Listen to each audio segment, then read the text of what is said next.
So just want to first ask about the two deeps, oars at every position. Is that, what was just kind of the thought process on, is it breeding competition or kind of, keeping things secret? What was just kind of the ideology on that one? Well, we're out here competing, and I think it's important. There's 75 different new people. We got to see the week of prep, but the reality is it's always going to be or at every position. If you don't come out and produce, it's or the next guy needs to be ready. So certain spots, it's pretty clear on who has been running with the top group so far, but at the same time, it's week one. There's a lot of transition. There's a lot of transition on their end, and we'll see if that depth chart holds true. And a lot of ours will. Definitely know enough not to ask who the quarterback is going to be, but have you guys come to a decision? Yeah, we came to a decision last week. Do you see the oars changing, as we go into the season, or is that more of just like a week one type of thing? You guys are loving this oars thing. I may keep it going if I keep getting asked about it. It really, to me, we'll see how the roster develops. We'll see how these guys play this Saturday, and we'll go from there. You've been in the biz for a while. Is there something still about, walking out of the tunnel for the first time, first game of the season that still gets it going, or what do you think that'll be like on Saturday? Yeah, for me, it's just a new environment. As far as the preparation and the thoughts going into a game, I don't think that will ever change regardless of the spike of a game, because for me, I've been in games where we felt like we'd win and we lost. And so every game's important. You don't want to look back at the season and say, I wish I could have or we should have. And that's my charge to the team, that we make sure that we're prepared and do things the right way regardless of who we're playing. This is a good team. A lot of new faces on their end.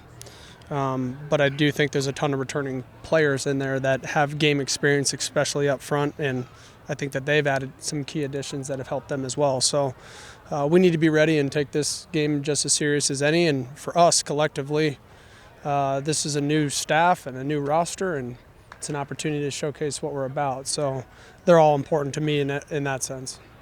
Two first-year coaches 8 miles apart. Have you gotten a chance to meet Coach Ford either recently or at any point? Yeah, I did. Was able to meet him at an Avery Strong camp down in Seattle.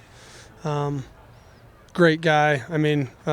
Obviously I know his brother a little bit, Tracy Ford, just since being here, and I think he's done a great job just in a short time. They do a good job in recruiting, and there's a lot of mutual relationships just with who's on their staff and where they've been prior.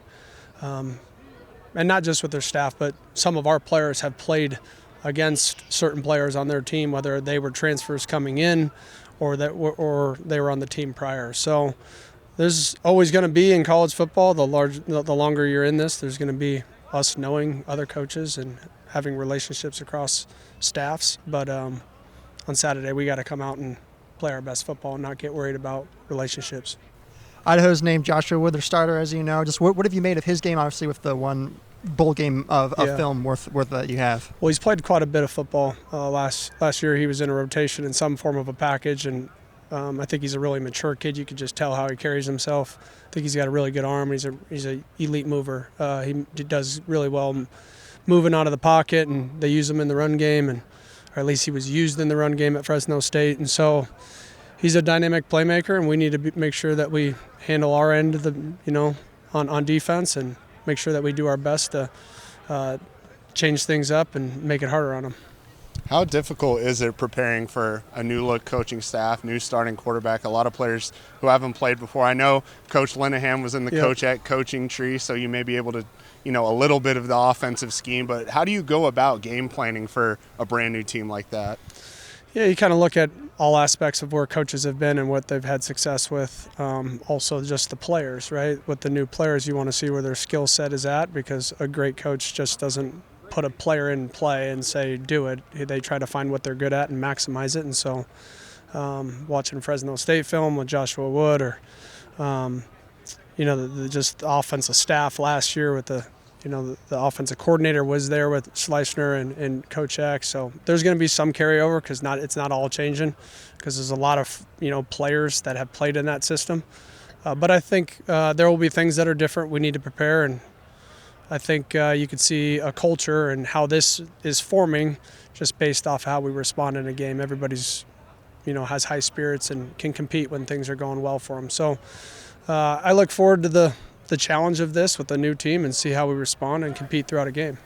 And going off of that, obviously high energy, there's probably going to be some nerves involved for some of your South Dakota State guys and, some guys who are playing here for the first time. What's kind of the message to start the game, how you guys want to start off to, make sure that energy carries through and you guys are able to, get out on the right foot Saturday? Yeah, I think it's really important to practice that way and practice with the heightened level of urgency and intensity, and that's what you guys saw through fall camp. And then when we get out here, we got to make sure that we're communicating and just taking a deep breath. And you got to play every play like it's its own. So I got to be able to reset myself, whether it was good or bad, and move on and live in the moment, because the next play will beat you or potentially win you the game if you're in the right headspace. So I'm excited for that, because I think there's been a lot of growth in that area from a lot of our team, and obviously a bunch of new bodies coming together collectively in front of the lights here. So looking forward to a great crowd, a crowd that will be into it, and hopefully we can fill this thing up. Coach, what do you want to learn from your team after this first game, and what is there left to learn maybe? Yeah, I think how we'll respond in the moment when there's a scoreboard and a running clock. We try to put them in that scenario as much as possible, but at the end of the day, you leave a practice field and there's another practice. You only get 12 of these opportunities, so we need to make sure that we come out and play with great effort and physicality and not lose sight of the consistency in which we need to play throughout the game, and not lay off or get content, and watch guys compete and see how things shake from there.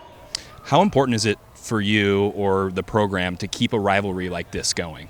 Yeah, I think all rivalries are important. It's just the spirit of college football, They have them in every sport regardless, but one that's close, like I would think that's awesome for Idaho. They have an away game and really like a home setting. So I think that we should never take this one away, just like I don't think we should ever take the UW one away. I think there's a different level of spirit, and you need to play teams that are in close proximity to create the best experience and environment for the players. And hopefully this one is that. Coach, just being so close to game day, how many of the players that you expect to start or hold big roles on Saturday do you feel are ready today, or is that something that you're going to see like that max potential in the first snap? Yeah, I think we're ready physically right now. I don't live by this saying that hay's in the barn just because it's, you finish a Wednesday's practice and it gets slower from here a little bit just for as far as recovery. I think the mental prep and the preparation is what separates great teams, and being able to execute because you've been able to mentally process the information and live out scenarios in your mind. So we won't be, fully ready until we step foot out here on Saturday. So that's where my focus is at, is just trying to make sure that we don't get complacent in the preparation, because that's what wins games. There was, I think, a tweet a couple days ago from the football account about, I think it said the Pulse, and it listed a number of guys and the ward leader. Just what is kind of the significance of those guys that were listed, and kind of is that what's kind of the thought process and kind of what goes into that? Yeah, it was the Pulse is our leadership council, and it's a name for our leadership council. I think if you want to see the heart of a team, you look at the core people that make the team special, and it was voted on by their teammates as far as guys that live the right way and work the right way, and a voice that their position group wants to listen to and be a part of it. And those guys were the front runners in the group, but they're also the same players that show up every single day and do the right thing and aren't on list.